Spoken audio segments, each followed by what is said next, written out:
Hey, what is up everyone? This is Arshid. Welcome back to a brand new video.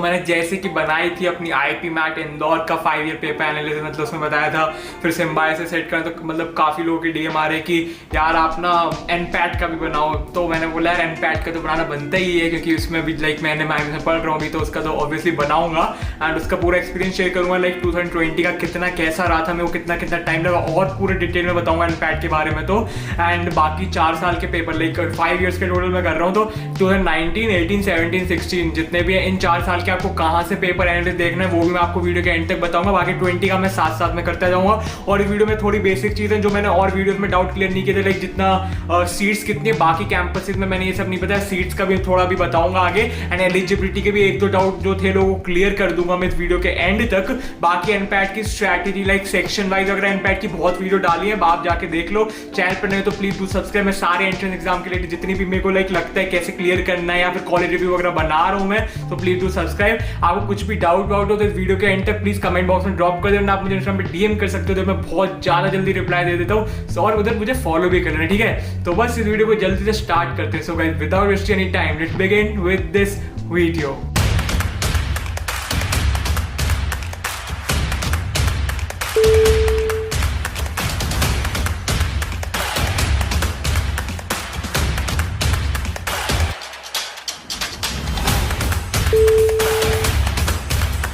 Okay, so firstly मैंने जैसे कि सारे ने बोल रहे कि एनपैट होम प्रोक्टेड ही होगा, वो होम प्रोक्टेड हो रहा है। कल आ भी गया था उनका लाइक वेबसाइट पे लोगों को मेल भी आ गया था, मैंने कम्युनिटी पोस्ट में बता भी दिया था। तो होम प्रोक्टेड हो रहा है। होम प्रोक्टेड के रिलेटेड लाइक जैसे लास्ट ईयर क्या हुआ था उसके रिलेटेड आज या कल में एक और वीडियो आ रही है जिसमें मैं क्राइस्ट के राउंड 5 के बारे में और एनपैट के होम प्रोक्टेड में कैसे लास्ट ईयर वो चीटिंग पॉसिबल है या नहीं और सेंट जेवियर्स के फॉर्म कब खुल रहे हैं, वो एक वीडियो आएगी जिसमें थोड़ी इन्फॉर्मेशन दूंगा। आज लाइक इसके बाद आ जाएगी 1-2 घंटे बाद, कल मोस्ट प्रोबेबली कल तक आएगी जो भी है। एंड चलो अब मैं स्टार्ट करता हूँ इसकी सीट से। लाइक बाकी कॉलेज में कितनी सीट्स है मैंने नहीं बताया था अभी तक किसी में। तो आपके नारसी मुंजी मुंबई में देखो, मैं Anil Surendra Modi school of commerce की बात करूँ, एनएमआईएस की सबसे पहले जो मुंबई कैंपस है उसमें बीबीए की 600 सीट्स हैं, बीकॉम ऑनर्स की 180 सीट्स हैं, बीएससी फाइनेंस की 180 सीट्स हैं। बाकी इसमें एक बीएससी इको ऑनर्स जो प्रोवाइड करते हैं सल्ला Anil Modi school of economics जो कि मुंबई मेन कैंपस है बीएससी इको के लिए, उसके अंदर 180 सीट्स है। बाकी बीबीए ब्रांडिंग एंड एडवर्टाइजमेंट जो प्रोवाइड करता है school of branding and advertising जो नया है काफी, लाइक वो इतना फेमस नहीं है कोर्स, वो अलग है उसमें 120 सीट्स हैं। बाकी लिबरल आर्ट्स में आपकी 80 सीट्स हैं। फिर मैं बात करूं Bengaluru campus, Bengaluru school of commerce में बीबीए के लिए 120 सीट्स हैं, बीकॉम ऑनर्स के लिए 120 है, बीएससी फाइनेंस के लिए 60 हैं, बीएससी इको के लिए 60 हैं। बाकी नवी मुंबई कैंपस में बीबीए के लिए 180 हैं, बीकॉम ऑनर्स के लिए 120 हैं, बीएससी फाइनेंस के लिए 60 हैं, बीएससी इको के लिए भी 60 हैं। फिर बाकी इंदौर कैंपस में आपके बीबीए के लिए 120 हैं, बीकॉम ऑनर्स के लिए 60 हैं और बीएससी फाइनेंस के लिए 60 हैं। बाकी हैदराबाद में बीबीए के लिए 60 हैं, बीकॉम ऑनर्स के लिए 60 हैं। बाकी धुले कैंपस में बीबीए के लिए 60 हैं और बीकॉम ऑनर्स के लिए 60 हैं।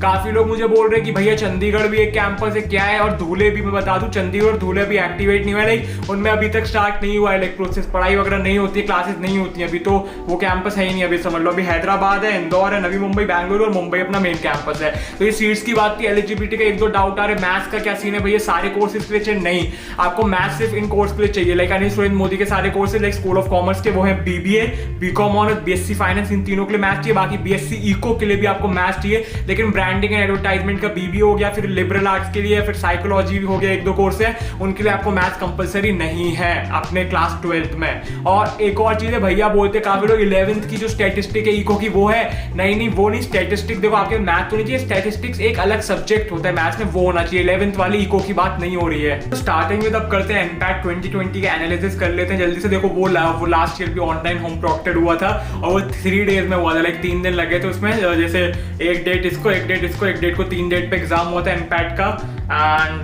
देखो एग्जाम की डिफिकल्टी लाइक ऑलमोस्ट सेम थी जो प्रीवियस ईयर की थी। मैंने सारे प्रीवियस ईयर क्वेश्चन पेपर वगैरह देखे, हर साल एनपैट की डिफिकल्टी चेंज नहीं होती है बिल्कुल भी। तो ये जितने पेपर एनालिसिस, एनपैट एक ऐसे एग्जाम जिसका फॉर्मेट भी सेम रहता है, लेकिन इस चैप्टर में से ज्यादा है तो उसमें से ही आएंगे, इसलिए अच्छे से एनालिसिस देखना ये वाला 2020 का।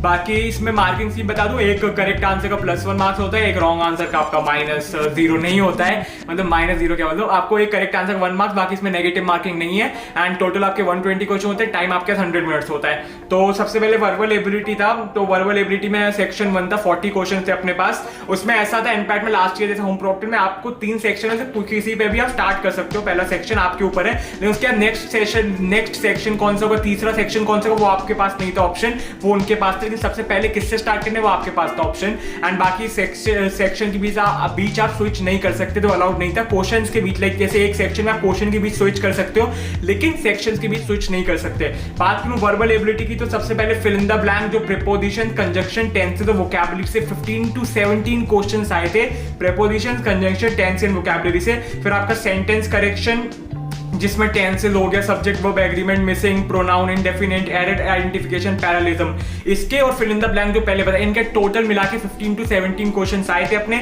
उसके बाद पैरा जंबल्स 5 सेंटेंसेस के 4 to 5 क्वेश्चंस आए थे। फिर इडियम्स एंड फ्रेजेस जो कि सेंटेंस बेस्ड हो गया, आइडेंटिफिकेशन ऑफ मीनिंग हो गया, बेस्ड ऑन यूजेज हो गया, उसके 4 to 5 क्वेश्चन थे। फिर आपका रीडिंग कॉम्प्रिहेंशन के 3 पैसेज थे, 400 to 500 वर्ड के, वो टोटल 15 मार्क्स के थे, लाइक मतलब 3 पैसेज हो गए, 5-5 मार्क्स के, टोटल 15 मार्क्स के थे। देन टोटल आपके 40 क्वेश्चन 40 नंबर के थे। इंग्लिश सेक्शन बताऊं काफी इजी होता है हर पेपर का, लेकिन ये भी इजी था, लेकिन ये इंग्लिश बहुत ज्यादा लेंथी हो गया। इनके 3 पैसेज थे, पैसेज काफी डिफिकल्ट लगे मेरे को इनके, लाइक लास्ट ईयर खुद अटेम्प्ट कर रहा, तो पैसेज मुझसे इतनी जल्दी नहीं हुए, इसलिए मेरा इंग्लिश में मेन टाइम चला गया। बाकी क्वेश्चन इंग्लिश के बहुत जल्दी जो इजी हो जाएंगे जैसे बाकी सारे एग्जाम की तरह, लेकिन पैसेज में मेरे को काफी टाइम लगा था। तो ये सेक्शन थोड़ा सा डिफिकल्ट था, लेकिन इसमें गुड अटेम्प्ट हो सकता था आपका 35 प्लस।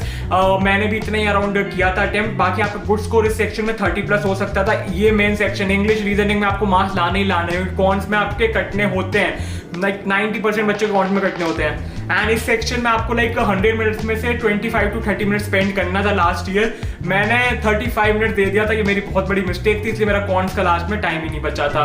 तो बाकी आपको मेरा इम्पैक्ट एक्सपीरियंस मेरा पूरे पेपर का क्या था उसके लिए भी एक वीडियो डाली अलग से, बहुत डाली इम्पैक्ट के ऊपर, तो वो भी जाके देख लेना। उसके बाद सेकंड सेक्शन लॉजिकल रीजनिंग, जैसे मैंने किया था अपना सेकंड सेक्शन लॉजिकल का था, उसमें अपने पास 3D मतलब डेटा इंटरप्रिटेशन के क्वेश्चन थे 3, जो कि पाई चार्ट का था एक क्वेश्चन, टेबल्स का था एक, मिक्स चार्ट का था। टोटल इसका लाइक नंबर ऑफ क्वेश्चन थे 10 थे, और सिलेक्शन क्राइटेरिया के 5 क्वेश्चन आए थे, डेटा सफिशिएंसी के 4 क्वेश्चन थे, सिलोजिज्म के भी 4 क्वेश्चन थे, बाकी लॉजिकल इनइक्वालिटी, विजुअल रीजनिंग के ईच के 3 to 4 क्वेश्चन थे। देन वेन डायग्राम के 2 to 3 क्वेश्चन थे, मैथमेटिकल ऑपरेशंस के 1 से 2 क्वेश्चन थे, फैमिली ट्री के 1 to 2 क्वेश्चन थे, रैंकिंग के 1 to 2 क्वेश्चन थे, लीनियर अरेंजमेंट का 1 क्वेश्चन था, क्यूब्स का 1 क्वेश्चन था, और स्टेटमेंट आर्ग्यूमेंट स्टेटमेंट एजम्पशन का 2 क्वेश्चन थे। टोटल आपके 40 क्वेश्चन थे, 40 मार्क्स। ये सेक्शन लाइक मैं सच बताऊं, ये सेक्शन इजी आया था, ये मेरे को लाइक सबसे इजी सेक्शन तीनों में से ये लगा। मतलब वैसे तो इंग्लिश करने में सब कुछ हो रहा था मुझसे, लेकिन उसमें टाइम ज्यादा लगा मेरे को। रीजनिंग में इतना टाइम बहुत कम टाइम लगा मेरे को, बहुत जल्दी जल्दी क्वेश्चन मैंने रीजनिंग में कर लिए थे। तो या मैंने और ऊपर रीजनिंग बहुत प्रैक्टिस भी की थी मैं, तो रीजनिंग मेरा बहुत फ्लो में गया था सेक्शन। तो रीजनिंग में आपका good attempt like last year 35 plus होना चाहिए था, और इंग्लिश की तरह इसका गुड स्कोर भी 30 प्लस होता। इसमें भी आइडियल टाइम आपका लाइक 25 to 30 मिनट आपको देना था। मैंने इसमें 30 मिनट दिया था जितना मेरे को याद है। Then last coming to section 3 की बात करें, जो तक क्वांटिटेटिव एप्टीट्यूड था, ये सेक्शन की बात करूं मेरे को याद है इसके लिए मेरे पास टाइम नहीं बचा था बिल्कुल, क्योंकि मैं थोड़ा फंस गया था बीच में रीजनिंग में 1-2 मिनट के लिए, फिर इंग्लिश में काफी टाइम लग गया। तो रीजनिंग के लिए मेरे पास बहुत कम टाइम बचा था। मैंने जैसे अपने और भी प्रीवियस वीडियो बताया अपने एक्सपीरियंस वगैरह में, मैंने आखिरी के 10 to 15 क्वेश्चन बिना देखे कुछ भी करके आया था कॉन्स में।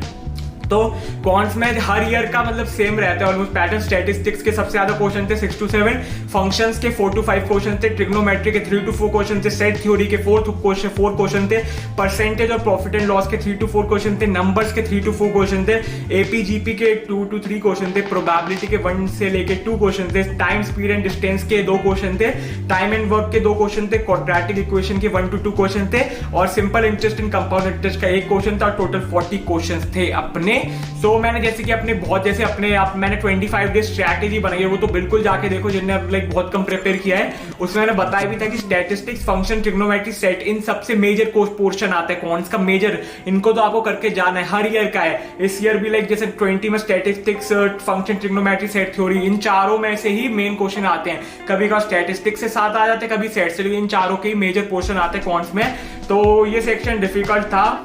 इसमें गुड अटेम्प्ट आपका 25 to 30 क्वेश्चन हो सकते थे एंड इसका आपका गुड स्कोर था लाइक 20 to 26 और मेरे को लगता है मेरे भी इतने ही आए होंगे। इसमें आइडियल टाइम स्पेंड आपका लाइक 35 to 45 मिनट करना चाहिए और मेरा तो इसमें टाइम बचा ही नहीं था, तो 35 मिनट तो मेरे को भूल ही जाओ। मेरे पास आखिरी में मुझे इतना 20-25 मिनट ही बचे थे जितना मेरे को याद आ रहा है। मैंने एनपैट एक्सपीरियंस वीडियो बताया था सही से।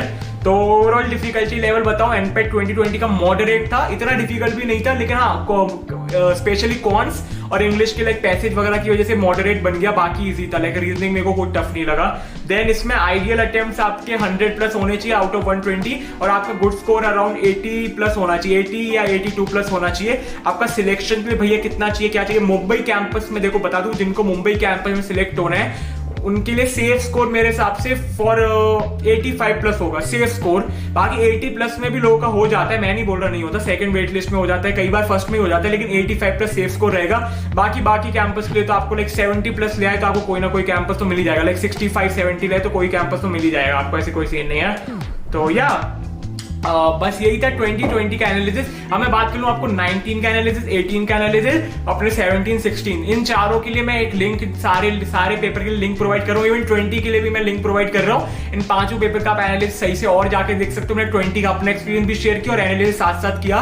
तो आप बाकी जितने भी लास्ट प्रीवियस 5 ईयर्स के लिए आप लिंक दे दूंगा अलग अलग, आप जाके देख लेना अच्छे से। सबसे पहले वही टॉपिक करना जो हर ईयर से आ रहे हैं, आप एनालाइज करना कि क्या क्या टॉपिक हर साल रिपीट होते हैं। इनफैक्ट सबसे ज्यादा ऐसा पेपर है जिसमें टॉपिक रिपीट होते हैं, तो इसमें जो पहले टॉपिक आए वो सबसे पहले करो, सबसे अच्छे से करो, ठीक है। तो बस या आई होप आपके लिए वीडियो यूजफुल होगी, इन्फॉर्मेटिव होगी एंड आपको अच्छी लगी तो प्लीज लाइक करे बिना मत जाना एंड अब चैनल पर नहीं हो तो प्लीज डू सब्सक्राइब। आपको कुछ भी डाउट वाउट हो तो आप कमेंट बॉक्स में ड्रॉप कर दो ना, इंस्टाग्राम पे डीएम कर सकते हो, तो मैं बहुत ज्यादा जल्दी रिप्लाई देता हूँ। मुझे फॉलो भी कर लेना, ठीक है।